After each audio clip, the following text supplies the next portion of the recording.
deployed.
Five, four, three, two, one. Full course yellow is deployed. Full course yellow is deployed.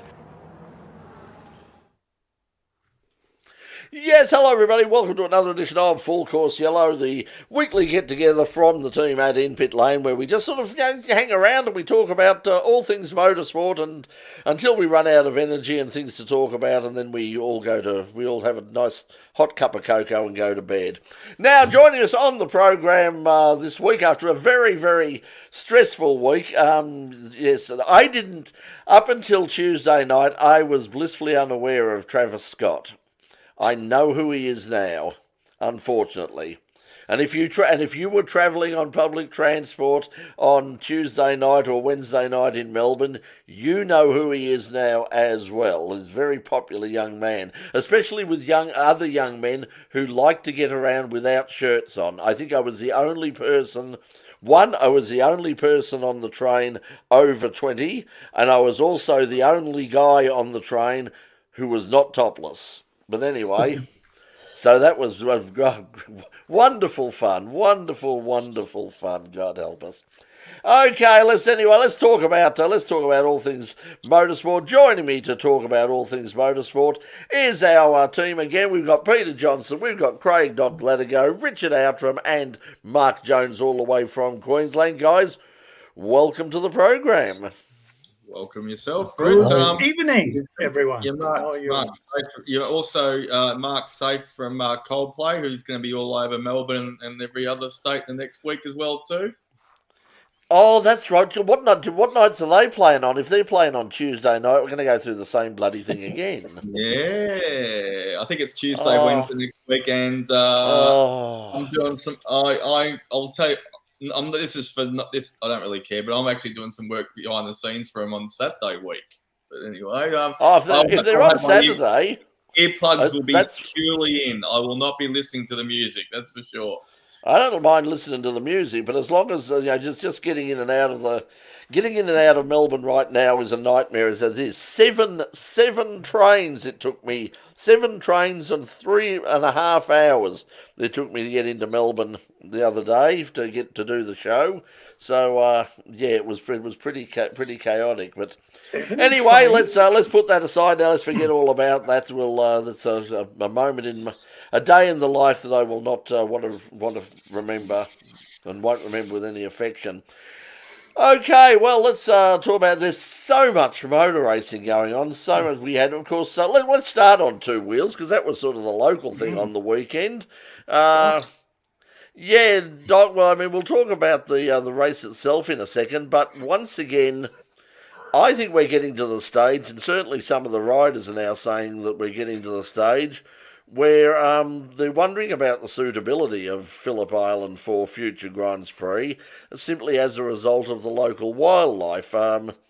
People like Alex Espargaro in particular is saying we should not be racing there unless they can find a solution to this problem. It's only a matter of time until a rider is killed down there because crashing into running over a rabbit is bad enough. Hitting a seagull is not good either. But running into a wallaby at 300 kilometres an hour, or a kangaroo, or running into a flock of Cape Barren geese that weigh about 20 bloody kilos each at 300 is going to have serious repercussions for people. Is Phillip Island? I mean, are we looking at the fact that Phillip Island, despite the fact that it's such a great track and all the rest of it, what are we going to do about it? I'll just put reference. Bathurst is exactly the same. Exactly the same. You've got but they're not bikes. It's a bit different in a car, I think. Wallabies and kangaroos at Bathurst cause exactly the same problems. Rode off 2 cars, I think, over the years. Yeah, it can ride off a car, but a bit more than 2, you've got more of a chance, I reckon, of getting killed on a motorbike if you. You hit one of those Cape Barren geese. We had a Mustang, a Group N Mustang, written off by a collision with Cape Barren geese. It was a big crash several years ago, in private practice, and the car was totally destroyed on the front straight.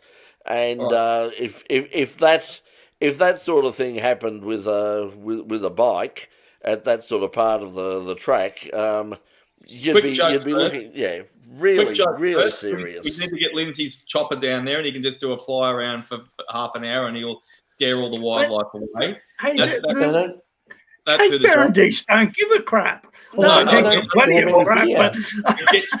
gets rid of some of the other ones, anyway. But on a serious note, maybe they need to look at some sort of wildlife association.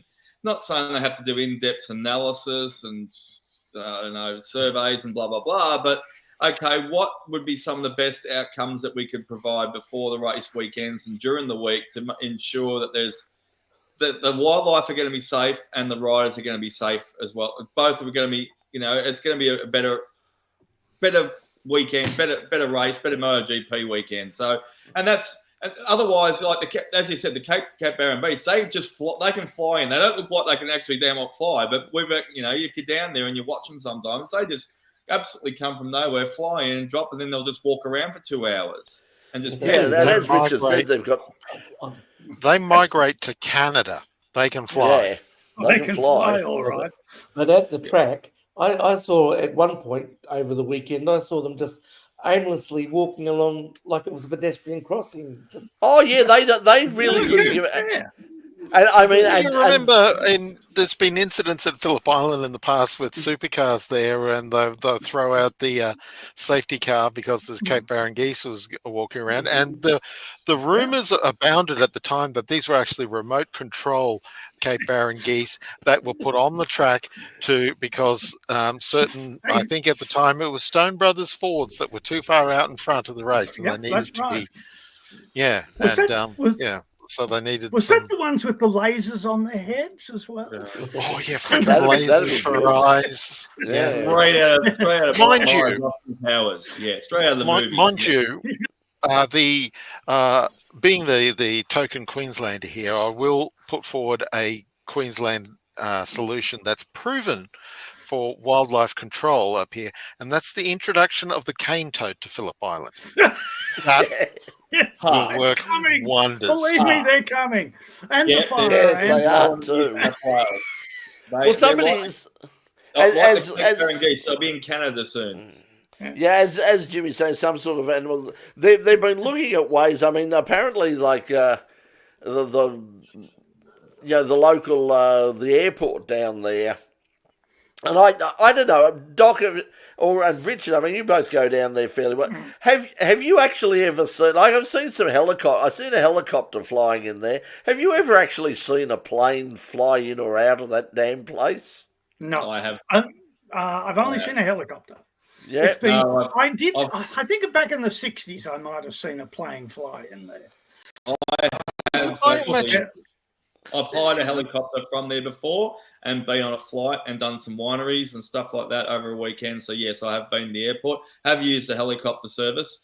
and have seen planes there flying at the same time. Oh, you mean at the airport or the actual air? There used to be an airstrip at Phillip Island. On the track, yeah. That's what I thought. Wasn't the only racetrack with an airstrip either. I remember Surfers Paradise International Raceway had one as well, and I do remember those. Yeah, well, they had one of the reasons that they closed the planes coming into Phillip Island is because one of them ended up in the lake. And they were very lucky. The pilot got rescued by some of the officials, some of the marshals who were down there at the time, dived in and got the pilot out. But this just went through my mind last night. I mean, because I went there and I thought, well, they must have a way of sort of solving this problem at the local airport, because you don't want like a Cessna going up and flying into a flock of Cape Barren geese. It wouldn't go down well. And then I sort of thought, hang on, have I ever actually seen a damn plane fly in and out of that place? As you say, I've seen helicopters, but I've never ever seen a plane. Probably got the same amount of odds as a bird strike when it comes to a Boeing or an Airbus above our airports. But yeah, look, you can only just involve some wildlife experts. Bring them in, and it might make a little bit of difference to it. But what happens over in Germany too? Look at the Nürburgring. Look at the size of the track and the woods and the animals there as well. They don't have any animals in Europe. They shot them or ate them. I knew you where you were going somewhere there. I don't know. I mean, spray around that they all died of poisoning. I went to Preston today. And there's a wildlife activist organisation that must be around in the outer northern suburbs. And there's a stop sign I go past. Hello, Brett's decided to disappear. The wildlife have got to him.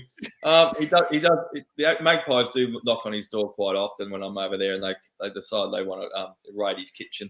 However, I go past a stop sign over in Preston all the time, and it's the old classic organisations put a sticker on it, and it's got the great big red stop sign, and it's got "Stop Eating Animals" underneath it as well. So it's you got it. Yeah. They have no problem in Germany because they're already gone. Apparently, according to Richard, they've all been eradicated.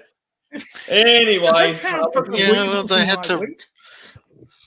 to rebuild the entire continent a couple of times in the previous century. So yeah, they could have impacted things a little. A black snake! Oh no! And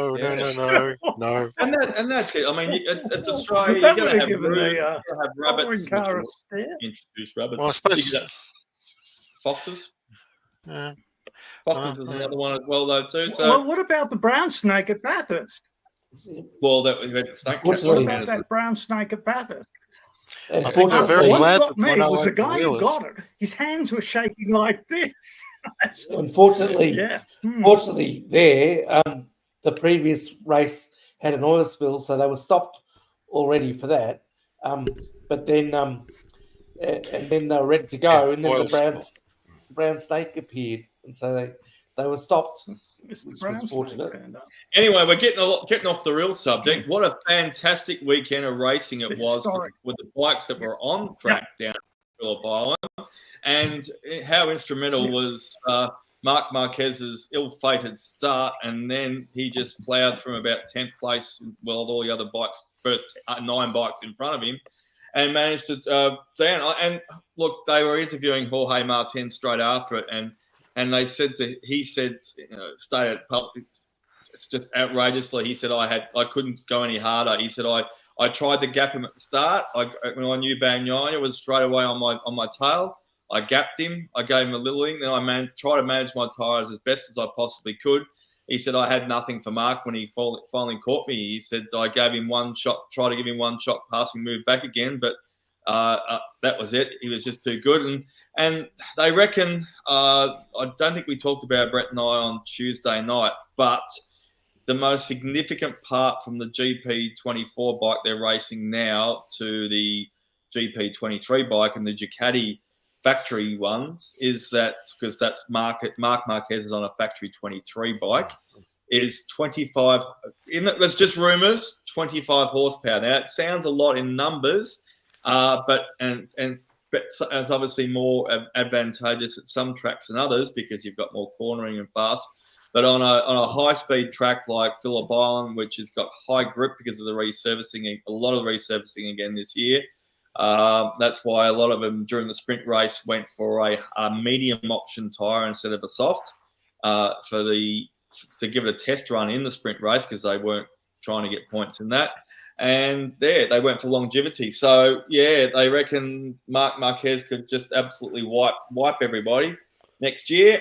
However, if there's going to be a couple of other riders on a factory bike as well, though, too. Hopefully. A mate of mine who used to ride down the GP with me for 10 years straight actually come up with he goes, it's starting to get a little bit monotonous about the Ducatis. And I said, well, maybe, Dorna's owned by Liberty Media now, but maybe they need to look at introducing a system where they used to compensate the Ducatis years ago when they wanted to catch up to the Japanese bikes like Yamaha and Honda and so forth. KTM got some discounts there a little while ago, and it's brought them up the scale a little bit. But maybe they need to start looking at giving them, a better extra discounts, a few more horsepower, a few more modifications. They need to do something to get because the Japanese manufacturers are losing interest in it pretty quickly, and the Japanese public are losing interest in it even faster. They're now turning up in huge numbers to their local race series over there, particularly superbikes, but they're just turning up in massive numbers for racing over there. But when the Grand Prix comes, they're not apparently interested anymore because it's like, it's like we don't win anymore. It used to be Honda, Yamaha, Suzuki, and the rest. Now it's Ducati, and the occasional KTM and Aprilia, and they're just Honda and Suzuki's gone. Yamaha is not what it was, and Honda, which used to dominate, is nowhere at the moment. Well, the other thing is, remember one of the Ducati teams this year, which is Pramac, which is Ducati. It's a satellite team, and they're basically getting every single little factory piece that they can get their hands on, which is almost a whole lot. They're switching the Yamaha next year. Yeah. So, well, it'll be interesting. It'll be interesting to see how that goes. And of course, Jack Miller is heading there as well. So good luck to him. But I suppose the other interesting thing was that we saw at Phillip Island, because of the high speeds involved. The interesting thing that I thought was particularly on Saturday, was the vortexes, the aerodynamic vortexes coming off the Ducatis. It wasn't happening with any other bike out there, but you could very much see the vortexes coming off the tips of the aerofoils on the Ducati, which means that they're working. They're working very, very well. Yeah, it's always fascinating to see that those little bits of live wind tunnel testing. Oh, speaking of, I know we haven't gone to Formula One yet. Did you see what Toyota is going to be bringing into the Haas team ASAP? Sushi? How'd you guess? Forklifts? Yeah, but all the above. No, the first bit of technology they're going to be helping Haas with is Haas haven't got a wind tunnel up to scratch of Formula One, and Toyota have got that. They do. And they're going to access that straight away. And the other one is I found out a little bit, and I'll have to thank our good friend Mr. Sam Collins on this one. I was listening to him in the background the other day. Milton Keynes, and I'm not being coy about this, are building a brand new wind tunnel because their old spec wind tunnel is about World War II era, and was originally designed for planes. But the new one will be the Milton Keynes. It's been in the wings for a while. Yeah, well, they're not. They'll have it finished by the end of the year for next year, and it's bloody what's his name's been raving about for a while. I know what's his name. Spice Girls hubby. Christian Horner. Christian Horner. That's right. The Spice Girls hubby. Red Bull. Spice Girls hubby's bloody raving about it, but it'll be finished for next year. So, yes, there's a couple of wind tunnel bits of information I picked up in the last week. Yes, well, of course, Formula One back in action. Formula One back in action this weekend, of course, after last week at COTA, and Helmut Marko's put his hand up again. He did talk about, point a microphone at him, get an instant quote. He's basically come out and said that that everybody was absolutely delighted with Liam Lawson's performance, and he basically said, "Well, we should have done this. We should have done this ages ago. We should have got rid of that Ricardo fellow ages ago." And and Perez has got to look out now, because unless he has some pretty major improvements pretty quickly, no point waiting any longer. We waited long enough to get him to get Lawson into the RB team. We won't make that mistake again. We'll promote him up to the main team sooner rather than later. So. Well, that's what Marco said. His contract is, I've written there, if you give me a full lower third, our contracts are useless too, Checo. And the thing is, apparently he's already broken his clause. The clause has already been broken in his contract already. Yeah. Did you hear that? Yes. If he doesn't have a good the plan race, was. Sorry, Pete? If he doesn't have a good race in Mexico, I think he'll be out. You would think so, because obviously he's huge in Mexico, and they would be expecting him to have and he's had some good performances there in the past. But you would think, with the way things are going at the moment, he didn't set the world on fire again last weekend at the Circuit of the Americas, so you would have to say that he wouldn't. And Lawson did a good job, so. I think that's you could find it could be one of the quickest rises that you've seen for ages. It could be like 2 races back in the secondary team and in the reserves, as it were, and suddenly he's in the main game. Well, Perez started He finished 9th, and he was only 11 seconds ahead of Lawson at the end of the race. There's facts. From P20. Yeah. P20. With his 60 grid penalty. So the word on the street is... Apparently, if they'd applied it correctly, they would have. Perez has already broken his contract because he hasn't scored enough points since his renewal back in June. So he had to score a certain amount of points by now, to whether it be on the week, every weekend. If he didn't meet those clauses in his contract, they can wipe him. Go, Mark. Liberty Media has pleaded with Red Bull to keep him in for Mexico so they can boost ticket sales. So that's why I'm saying if he doesn't have a good race in Mexico, he'll be out, I think. Yeah, because there was a real push by local media in Mexico when the talk was that he could actually be replaced by Daniel. There was a real push with the Mexican media basically saying, well, if this happens, people of Mexico boycott this race. The media were going to boycott. Everybody was going to boycott, because it's like, this would be an insult to the history of to the history of Mexican motorsport, to the place of Mexican motorsport, and they were furious, and I think that was one of the things that Liberty Media said. Yeah, if you're going to do something like that, at least for God's sake, can you leave it until after?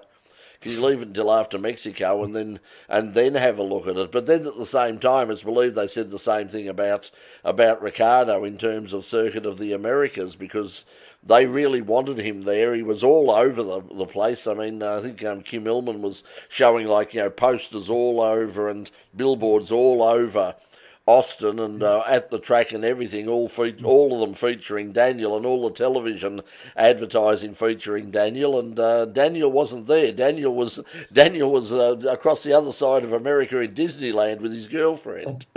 And actually, I felt that if they knew that we're going to do make all those component changes and start at the back of the grid, I felt if they knew beforehand, I felt they could have given him Circuit of the Americas and then told him. Yeah, that's okay. what I would have thought, but they wanted, whether it was sort of the rumor around was it was like an Oscar Piastri sort of situation, whereas if they didn't get him into a Formula One team, Felix, it was going to open up his contract, and they didn't want to lose him because apparently there was there were a couple of other teams who were looking at the silo. I don't know who. I mean, the only team you could think of possibly could be Mercedes in terms of, but I think they're probably happy with what they've got at the moment. So we'll see what happens.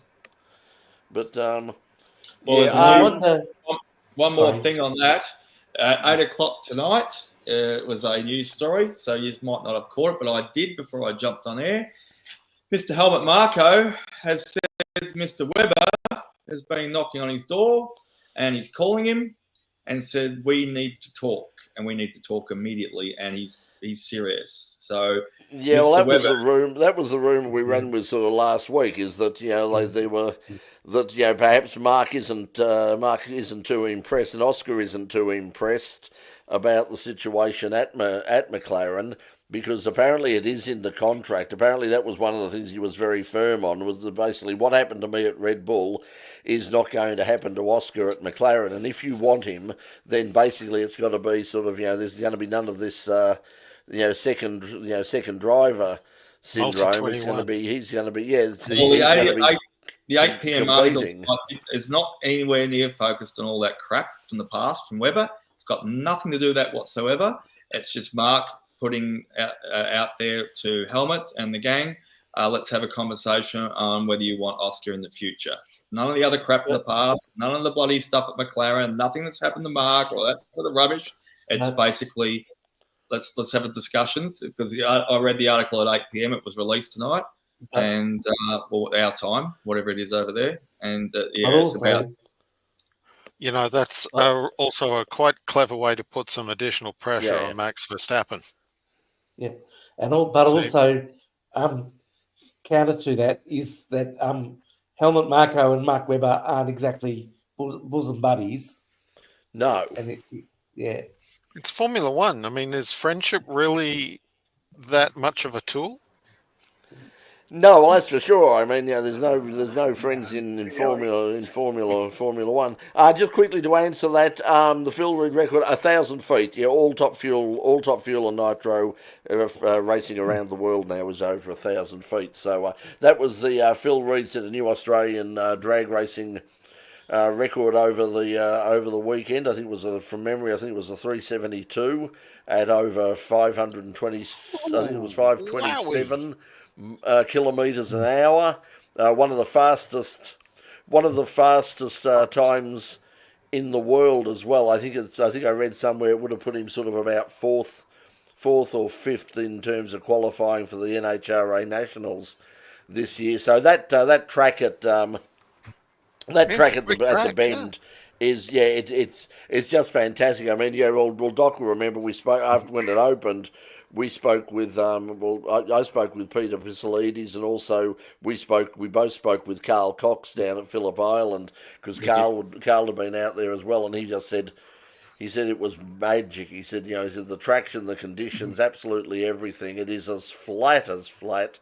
It is very fast. It's a great venue there. So so they've done an absolutely amazing job, and they got a really big crowd too, which is interesting, because they've had a really big problem getting crowds out at the bend. And as Doc told me the other night or the other day, that they've, in order to get a crowd for the Sandown 500 replacement for next year, they've got a special deal on at the moment. If you get in before Christmas, what is it, $99 for 3 days? So for the bend, with because the world tour for the TCRs, Brett and I were talking about. Brett announced that one too. So we're all looking forward to that, because I think as the five of us on the screen right now, and anyone that's watching us, and hello to everyone out there other than Knackers and the other people that love all your posts, contribute if you want. We're all happy to hear that it might be on a little bit of life support here. There was only field of 12 on the weekend, which we wish there was a few more of those cars that are sitting in the workshops there and people would get into them. But the World Tour is coming across to Australia next year. It's going to be at the Bend, and I think it's the September 9th or 12th or something like that we were talking about, Brett. However, the Shahins have got together over there and spruiking it nice and early because it's now tied in with the Supercars event for the calendar over there. And since we might be lacking a few events in Victoria next year for the Supercars calendar, there won't be any Phillip Island, there won't be any, I think it was Winton, whatever it is. No Winton, still no Winton, still no Phillip Island. Still no Phillip Island. We know the Phillip Island reasons, and we're not going to dig that up again, those bones again tonight.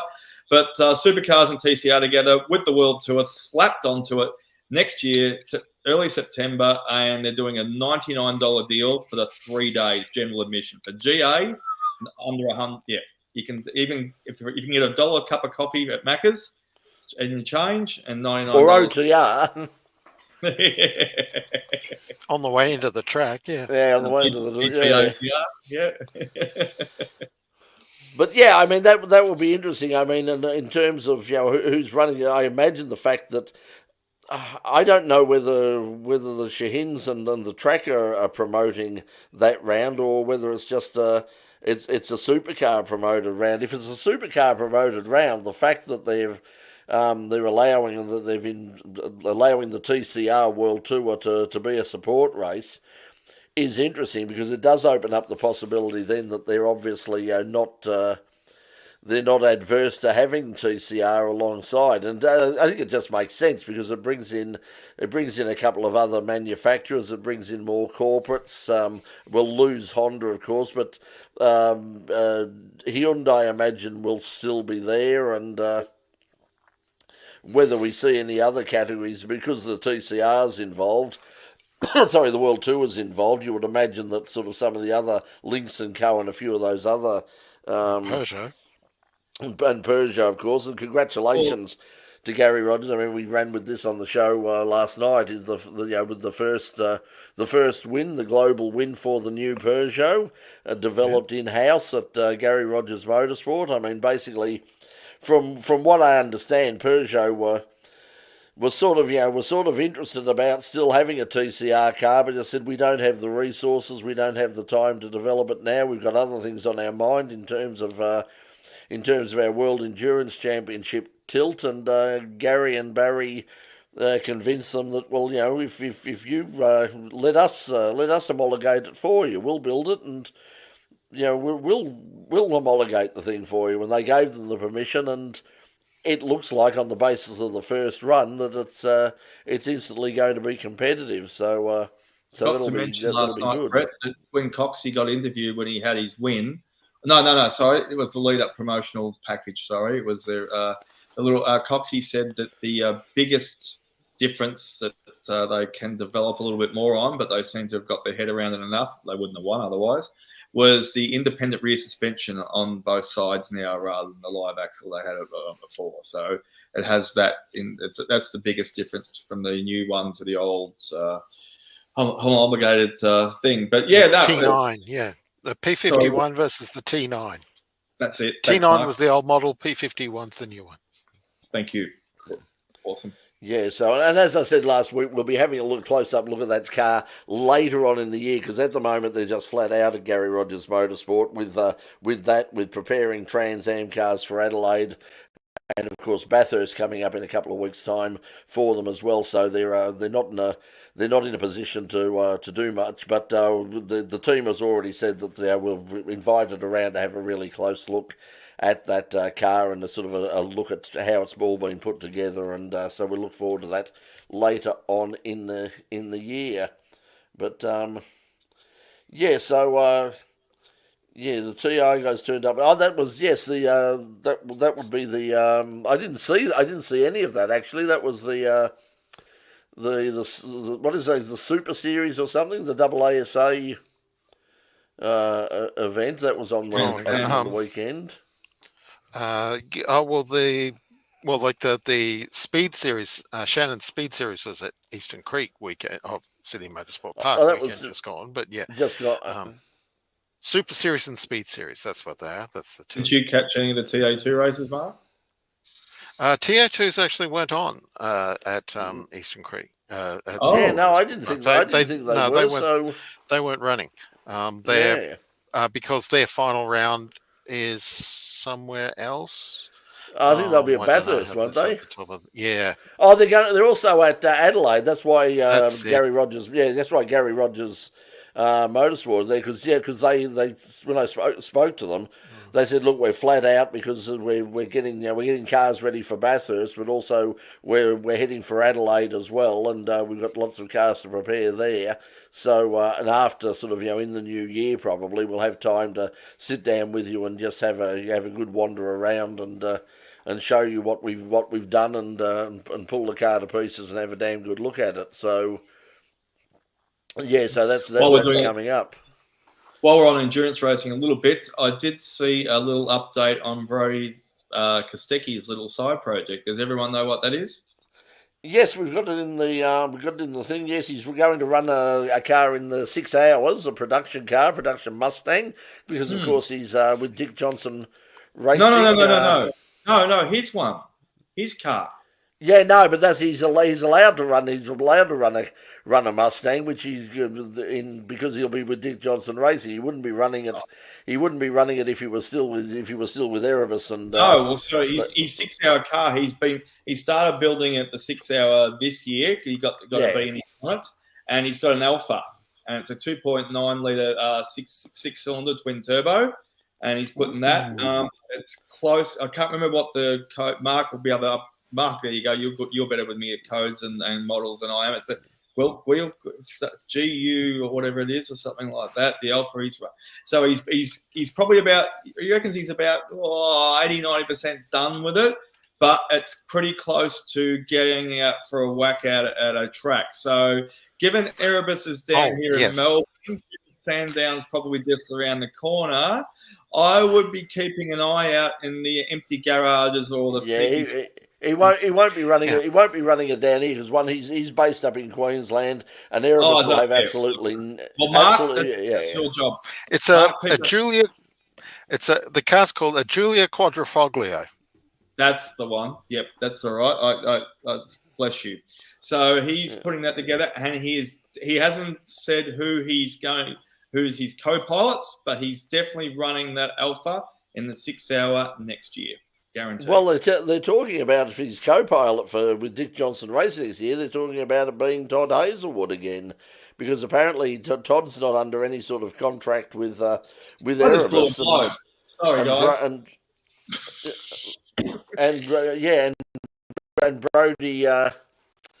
Brody has said that he would apparently has put in a good word and said I would be more than happy to have him back alongside me next year. So because Kai Allen, of course, is on the move, so they will.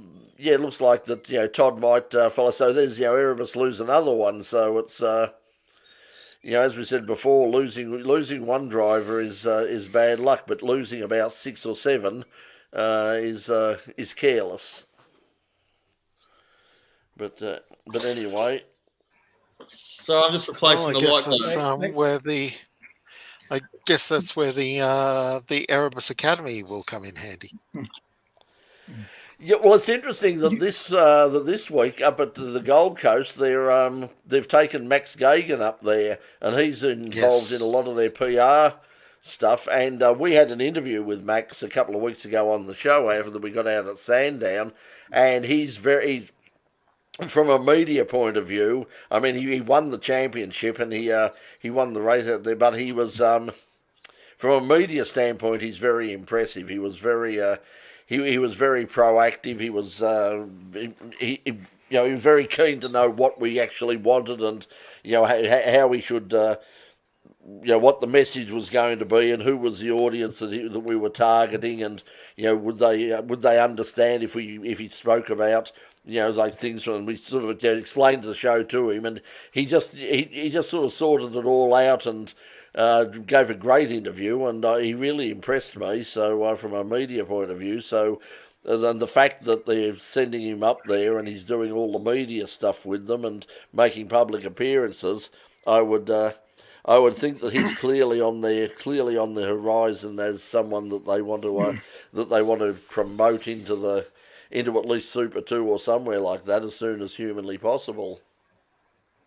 He had his first season of racing in XLs a couple of years ago now, and he was winning races by the end of his first year in competition. So there's, he has been quite impressive, and like from the get go, and what he's done in the Toyota 86s has been just as impressive, and he keeps moving on, and it's brilliant to see. One thing he's got plenty of is height. He's a very tall young man.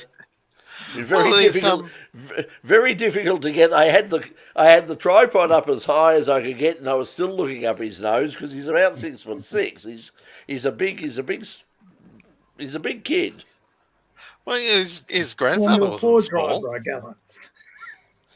Yeah, well, that's it. I mean, he was called Big Pete for other sort of, like he was sort of big all over, but he was tall though too. Yeah, but yeah, he was pretty tall. But yeah, so young. So Max is fairly big, but yeah, he really impressed me. He was very impressive young man. I caught up with him and said, just when it was announced that he had signed with Erebus, it was that weekend, and I said.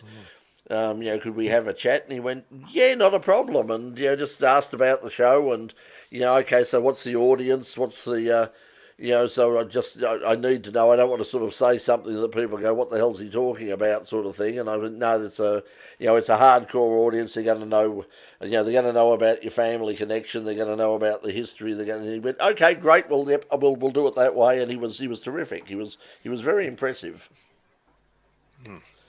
He's really jumping into the fire, working with Ryan. What's it, Gary? Ryan? Yeah, Barry. Well, that's the thing. That's the thing now, isn't it? I mean, Erebus have got a fantastic, record of finding young talent, but they don't have They've also got a fantastic record of losing young talent very, very quickly. Yeah. Barry Ryan, I think his management style is very vertical. And when it comes to a race car driver, they're very similar, should be on very similar position to the team manager. And I don't think that quite works with Ryan one little bit. He did come from because he keeps on losing the best drivers. Yeah. He did come from Larry Perkins' organisation, and Larry Perkins was no nonsense. No, he didn't care much for the pomp and ceremony. It was just get in the car and, But even Perkins was a driver too. Yeah. Well, I think it's interesting. We'll never know. I mean, why all these people go until somebody is prepared to sit down and say exactly whether it's Brodie or Shane or anybody at all, Will Brown, anybody who's left there who is prepared to sit down. Barry doesn't overreact very much. I think there was an incident at Bathurst a couple of weeks ago where a slower driver was getting blue flagged and it was in the way of a car that was running high up the ladder at the time. Anyway, I can't remember if it was Ree or something like that said, and Barry was getting agitated. Anyway, he walked. The first part of the story we got was he walked down to the garage who was getting blue flagged and gave stood at the doorway and just gave him an absolute right royal spray. And anyway, when they came back and someone said, "Oh, what's the go?" We went into and had a quick talk to George. George said, "No, I sent Barry down there to do it." But Barry will overreact. Barry's not going to go down there. Excuse me, can you get that car out of the way? You're a lap behind. He's going to do it in his usual traditional Barry way. Well, let's see what happens. I mean, it's going to be interesting up there on the weekend as well, because not only have you obviously got Barry and Brodie, and you've got all of the stuff hanging around Erebus and Betty Clemenco's investment in Auto Action. You've also got the man behind Boost Mobile, Peter Adderton, is in town as well, and putting up his hand. Yeah, they're bound to run into each other at some stage, and. Yeah, I'm not sure. I'm not sure how that will not sure how that will go because he's certainly been prodding the bear. I mean, he's clearly. I mean, this is the thing. He's a millionaire businessman. He doesn't seem to do a hell of a lot of work because he's got a hell of a lot more time to sit there on on X and Twitter and Facebook and all the rest of it and post stuff. I mean, than when you would think that as the CEO of a major telecommunications company that he'd have better things to do with his time, but apparently not. He gets criticised online for his English, and it's funny. He owns a telecommunications company, yet he's bloody types as if he's a third grade bloody schooler, and he gets criticised for it and go, well, when you got as much money as I can type what I want, and if I forget to put a dot or a leg or I can't spell properly, too bad. But so he just acts like an idiot. But I just you get the impression that Brody just wants it out of that whole environment. Of course, he just wants a whole new set of circumstances he wants to be in. He doesn't, and look, it just happens to be with a Shell V-Power at the moment. And it's at home, and like he doesn't have to worry about coming back and forwards to Melbourne all the time. And I know that annoys a lot of sort of the older. I know that it annoys people like Gary Rogers and that sort of thing. That a lot of these drivers have decided to move up and spend their time wandering along the beach at Broadbeach and around Surfers Paradise, getting the sun and the sand and all the rest of it.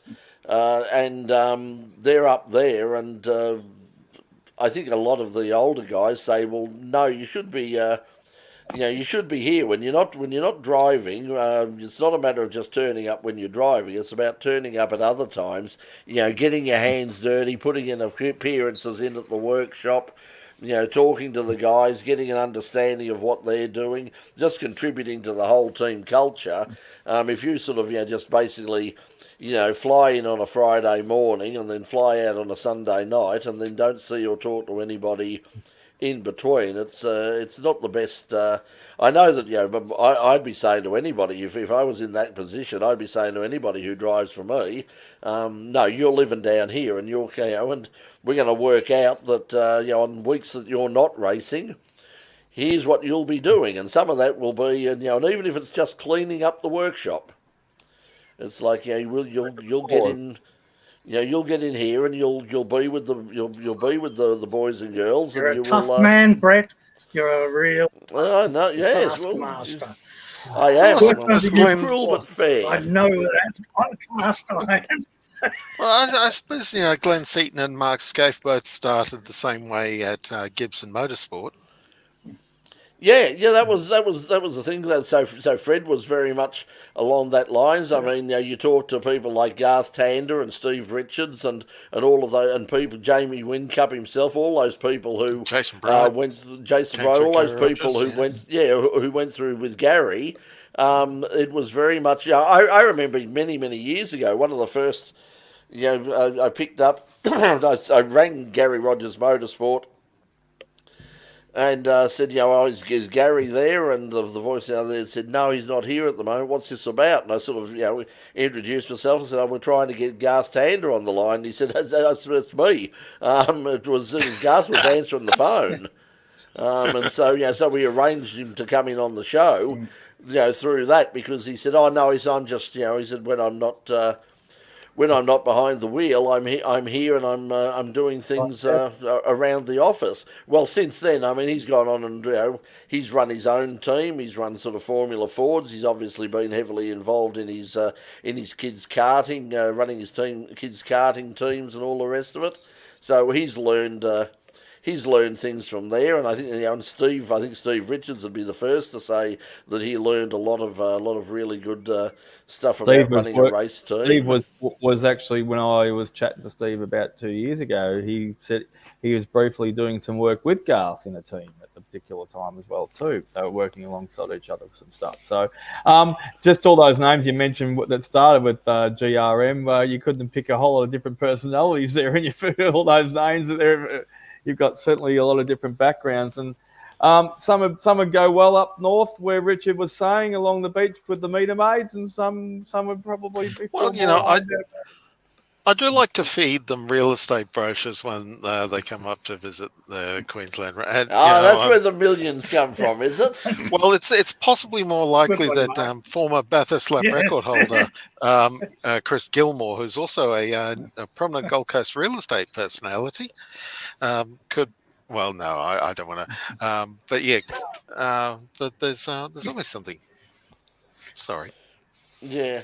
Jimmy's saying agree, but pay them more to be there. I don't think they need any more. They're getting paid plenty at the moment.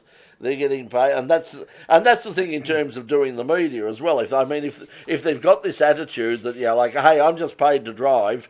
And that's the attitude that some of them do have, is that I'm just paid to drive and do sort of the minimum required in terms of media. Whereas if you have a look at what happens in NASCAR, it's like, no, this is your full-time job. You're with us 40, 45 hours a week, whatever.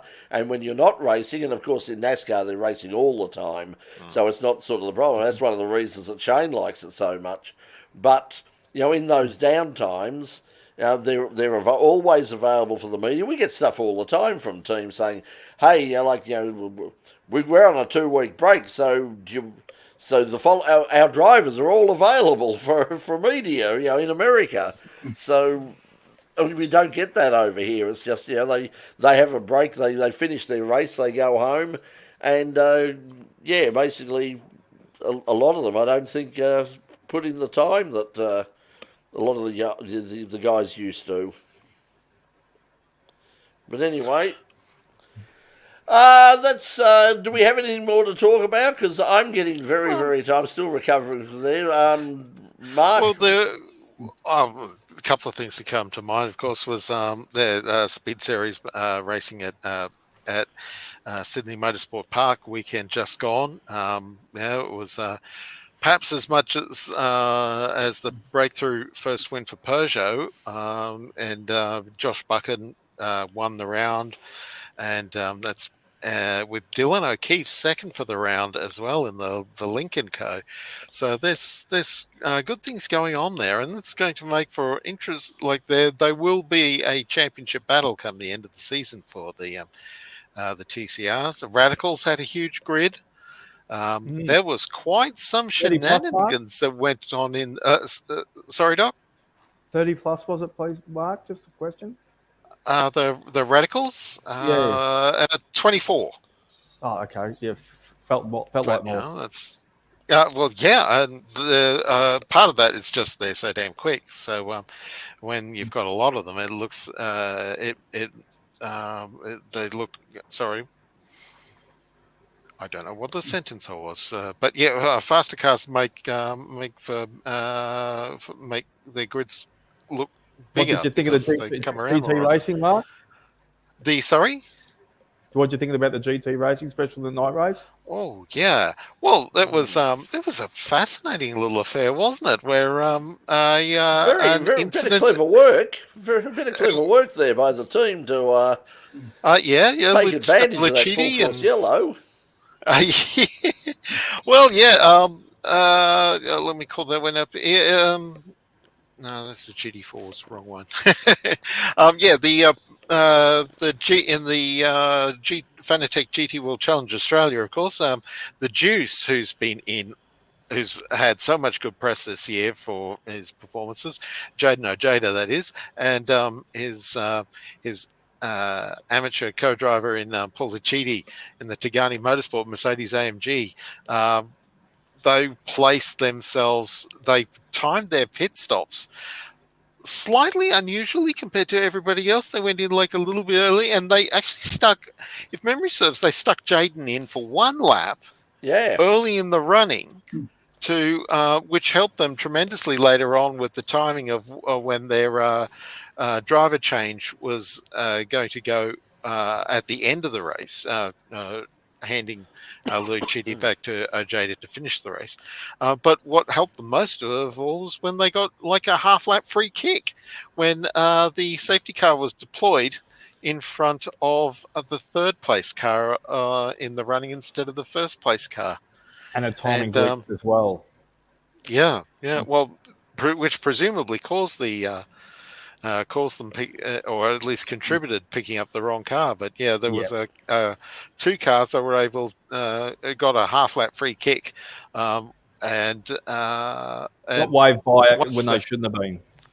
Yeah, and they got and out of the result of that, they when the race was getting down to its closing stages, Ajada was a minute up on the field. They had to save fuel, but when you're a minute ahead, you've got time to trade. You've got space to trade, and backing off on the fuel consumption to get to the end. And once again, I mean, they look so good under lights. Those cars. I mean, any race cars look good at night. All those sexy really curves, they just pick the light, the reflection of the lights just emphasizes the gorgeousness. To blow out the exhaust as well, too, guys. You just see that actually the cameraman picked up on the glow on the exhaust, not just the brakes like when we see on the Bathurst 12-hour. Jaden's been on the show with us too, Brett. Remember, was it a year or two ago? Jaden's been a good friend of the In Pit Lane family as Jaden's well. Been with us, and he's been doing so well. I mean, he's particularly he's gone over. He's one of the people who's been going over in and out of to Thailand. Yes.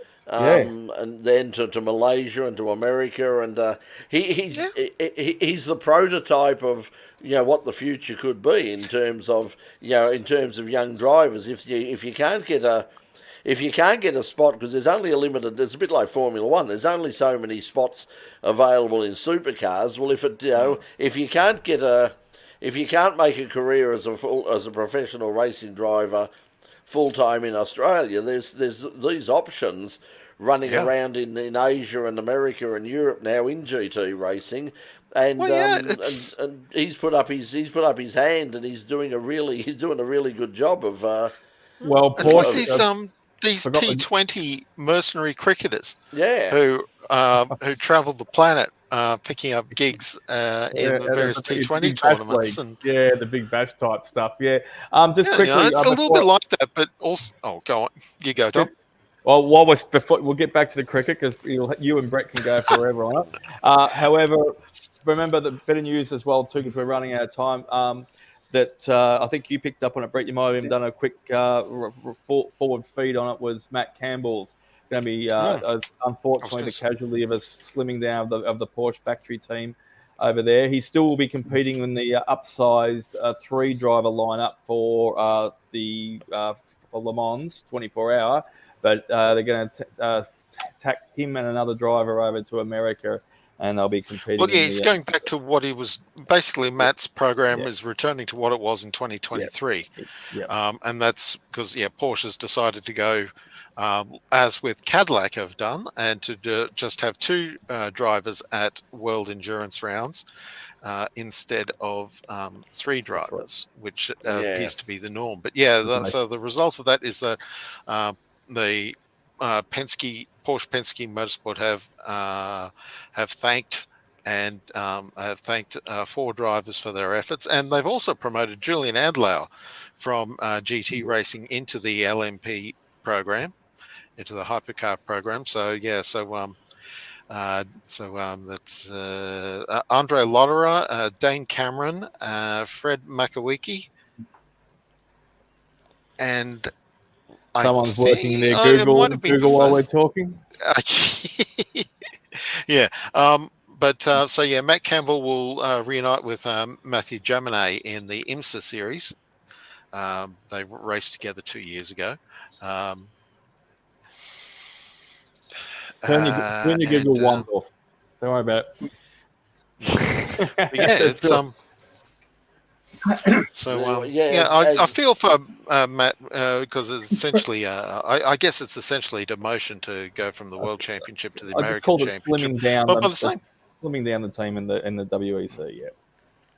Yeah.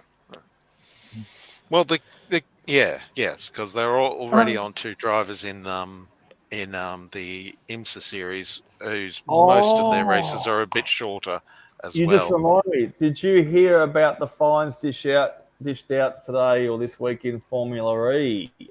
So Nissan have decided to in their 22-23 budget was 1.96%, I think, above their salary of their budget cap, and Jaguar was 0.6 They have been qualified from their testing for, I think, afternoons or something along those lines. And Jaguar was fined £100,000. I'm not going to convert that to Australia. And Nissan was fined £300,000. So naughty, 1.96% and 0.6%. Bad companies, naughty companies.